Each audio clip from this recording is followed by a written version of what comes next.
Hello दोस्तों, स्वागत है आपको अपने YouTube channel technical knowledge officer में। आज के इस सेशन में हम लोग बायो का जो फर्स्ट चैप्टर है fundamental unit of life class 9th का, आज के इस वीडियो में हम लोग उस चैप्टर के टॉप 10 MCQ क्वेश्चन को डिस्कस करने वाले हैं। तो इसीलिए वीडियो के अंत तक जरूर से बने रहिएगा, क्योंकि यह वीडियो आपके एग्ज़ाम के पर्पज़ से बहुत ही हेल्पफुल होने वाला है।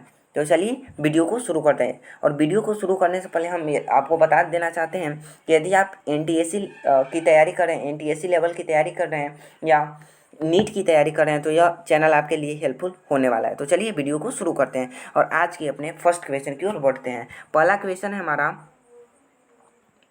फर्स्ट क्वेश्चन है विच प्लास्टिड आर कलरलेस। क्वेश्चन यहाँ पर पूछा जा रहा है विच प्लास्टिड्स आर कलरलेस। आपको बतलाना है, आपको ऑप्शन भी दिया हुआ है। फर्स्ट ऑप्शन दिया हुआ है क्रोमोप्लास्ट, बी ऑप्शन दिया है क्लोरोप्लास्ट, सी ऑप्शन दिया है ल्यूकोप्लास्ट, डी ऑप्शन दिया है ऑल ऑफ दी एबव और ई ऑप्शन है नॉन ऑफ दी एबव। यदि इस क्वेश्चन का आंसर आपको पहले से आता है या आपको मालूम है तो आप अपने आंसर को कमेंट बॉक्स में बता सकते हैं। तो चलिए आंसर को हम देखते हैं। क्वेश्चन पूछ रहा है विच प्लास्टिड आर कलरलेस, तो आपको मालूम होगा कि ल्यूकोप्लास्ट जो है वह कलरलेस होता है। तो इसलिए आपका राइट आंसर सी ऑप्शन बिल्कुल सही हो जाएगा। विच प्लास्टिड आर कलरलेस, तो आपका राइट आंसर सी ऑप्शन सही हो जाएगा, ल्यूकोप्लास्ट। चलिए नेक्स्ट क्वेश्चन की ओर बढ़ते हैं। अगला क्वेश्चन है हमारा, an unripe green fruit unripe green fruit changes colour when it ripens the reason being. यहाँ पर आपको ऑप्शन भी दिया हुआ है, 5 ऑप्शन आपको यहाँ पर दिया हुआ है, जिसमें पहला ऑप्शन है chromoplast changes to chlorophyll, chromoplast changes to chromosome, chromosome changes to chromoplast और डी ऑप्शन है क्लोरोप्लास्ट चेंजेस टू क्रोमोप्लास्ट और ई ऑप्शन आपका है लास्ट में नन ऑफ दी एबव। आपको बतलाना है कि इस क्वेश्चन का आंसर क्या होगा। यदि आपको मालूम है पहले से तो आप अपने आंसर को कमेंट बॉक्स में बता सकते हैं। चलिए आंसर को हम देखते हैं।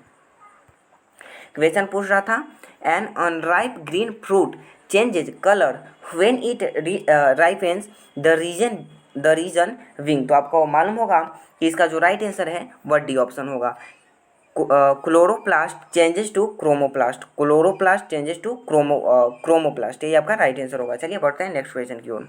अगला क्वेश्चन है the phenomenon.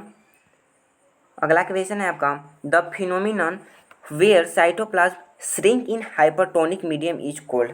The phenomenon where cytoplasm shrink in hypertonic medium is called. आपका ए ऑप्शन है फ्रोंटोलाइसिस, बी ऑप्शन है प्लाज्मोलाइसिस, सी ऑप्शन है एसिडोलाइसिस, डी ऑप्शन है एलोलाइसिस और ई ऑप्शन है आपका नन ऑफ दी एबव। बहुत ही सिंपल क्वेश्चन है। आपको हमें लगता है कि आपको यह मालूम होगा। यदि आपको मालूम है तो अपने आंसर को कमेंट बॉक्स में बता दीजिए। चलिए आंसर को देखते हैं हम लोग। क्वेश्चन था the phenomenon where cytoplasm shrink in hypertonic medium is called, तो आपका राइट आंसर हो जाएगा प्लाज्मोलाइसिस। प्लाज्मोलाइसिस आपका राइट आंसर हो जाएगा। चलिए नेक्स्ट क्वेश्चन की ओर बढ़ते हैं। अगला क्वेश्चन है dash is called the energy currency of the cell. Dash is called the energy currency of the cell, तो इसका राइट आंसर आपका हो जाएगा सी ऑप्शन हो जाएगा ATP। ATP आपका राइट आंसर हो जाएगा। ATP आपका राइट आंसर हो जाएगा। ATP is called the energy currency of the cell, इसलिए आपका राइट आंसर ATP सही हो जाएगा। ATP is called the energy currency of the cell. चलिए बढ़ते हैं नेक्स्ट क्वेश्चन की ओर। अगला क्वेश्चन है dash is called the power house of the cell. Dash is called the power house of the cell. आपको बताना है कि पावर हाउस सेल का जो पावर हाउस है किसे कहा जाता है। ए ऑप्शन है माइटोकॉन्ड्रिया, बी ऑप्शन है ATP, सी ऑप्शन है लाइसोसोम, डी ऑप्शन है रेड ब्लड सेल और ई ऑप्शन है आपका नन ऑफ द एबव। जल्दी से अपने आंसर को कमेंट बॉक्स में बताइए। चलिए आंसर को देखते हैं हम लोग। Dash is called the power house of the cell, तो वह हो जाएगा आपका mitochondria. Mitochondria is called the power house of the cell. चलिए बढ़ते हैं नेक्स्ट क्वेश्चन की ओर। अगला क्वेश्चन है dash coined the term cell. Dash coined the term cell. आपका ए ऑप्शन है गॉर्बेज, बी ऑप्शन है हिमलर, सी ऑप्शन है Robert Hooke, D option Anton van Leeuwenhoek और ई ऑप्शन है आपका नन ऑफ दी एबव। आपको बतलाना है यदि इस क्वेश्चन का आपको आंसर मालूम है तो जल्दी से अपने आंसर को कमेंट बॉक्स में आप बता सकते हैं। तो चलिए आंसर को देखते हैं। इसका राइट आंसर हो जाएगा Robert Hooke. Robert Hooke coined the term cell. Question पूछ रहा था who coined the term cell, मतलब कौन सेल के जो टर्म है उसको क्वाइंड किए थे, तो कौन किए थे, रॉबर्ट हुक किए थे। इसलिए आपका राइट आंसर सी ऑप्शन बिल्कुल सही हो जाएगा, रॉबर्ट हुक। चलिए नेक्स्ट क्वेश्चन की ओर बढ़ते हैं। अगला जो क्वेश्चन है वो हमारा है which of the following statement is incorrect. आपको बतलाना है कि इनमें जो स्टेटमेंट लिखा हुआ है वह कौन इनकरेक्ट है। तो चलिए आंसर को देखते हैं, हम लोग क्वेश्चन को देखते हैं। Cytoplasm is also known as protoplasm. B option है lysosome are known as the suicide bags of the cell. तो ये तो कहा जाता है लाइसोसोम को सुसाइड बैक ऑफ सेल कहा जाता है, और लेकिन यहाँ पर जो है यह आपका सही हो जाएगा क्योंकि साइटोप्लाज्म को प्रोटोप्लाज्म नहीं कहा जाता है। आगे देख लेते हैं। Mitochondria has its own DNA, हाँ सही है। All of the above are incorrect, नहीं सब तो इनकरेक्ट है नहीं क्योंकि हमारा बी और सी तो ऑप्शन सही है। और अगला क्वेश्चन ई ऑप्शन है आपका नन ऑफ दी एबव, तो ये भी नहीं होगा, आपका कौन हो जाएगा, साथ का ई ऑप्शन सही हो जाएगा। Cytoplasm is also known as protoplasm, ये आपका गलत लिखा हुआ है। साइटोप्लाज्म को प्रोटोप्लाज्म के नाम से हम लोग नहीं जानते हैं, इसलिए ये ऑप्शन आपका सही हो जाएगा। चलिए नेक्स्ट क्वेश्चन की ओर बढ़ते हैं। अगला क्वेश्चन है which of the following is not a function of the vacuole in plants. Which of the following is not a function of the vacuole in plant. तो चलिए ऑप्शन को देखते हैं। They store toxic metabolic waste, they help with the process of cell division, they help to maintain turgidity, they provide structural support, और E option है none of the above.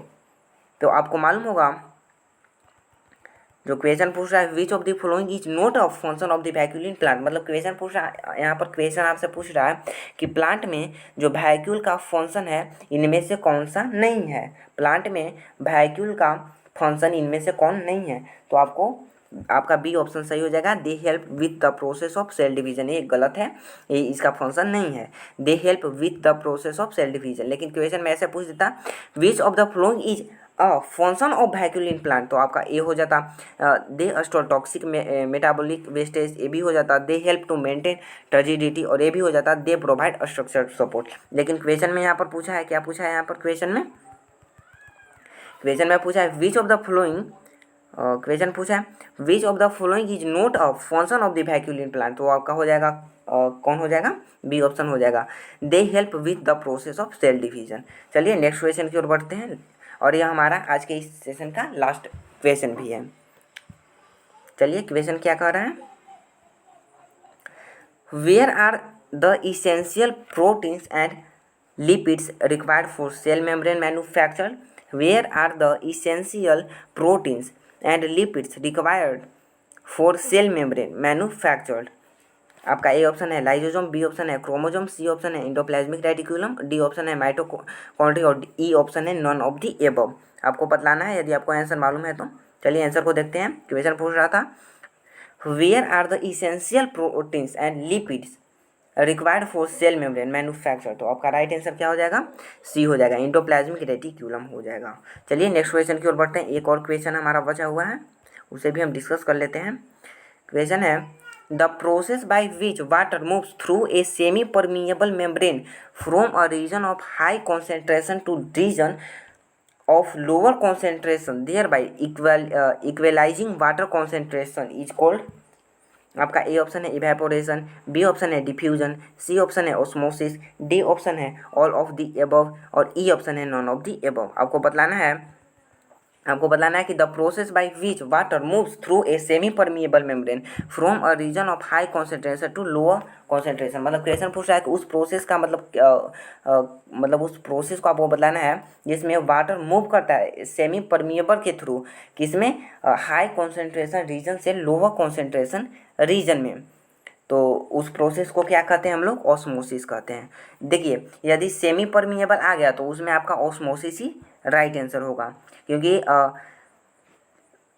Osmosis में क्या चाहिए, सेमी परमिएबल चाहिए, तो इसलिए आपका right answer osmosis हो जाएगा। सी ऑप्शन आपका बिल्कुल सही हो जाएगा। तो चलिए उम्मीद है यह वीडियो आपको अच्छी लगी होगी, और यदि यह वीडियो आपको अच्छी लगी हो तो वीडियो को लाइक कर दीजिए और चैनल को भी सब्सक्राइब जरूर से कर दीजिए, जिससे कि हमारी अगली वीडियो आप तक पहुँच सके। तो चलिए मिलते हैं नेक्स्ट वीडियो में, तब तक के लिए बाय।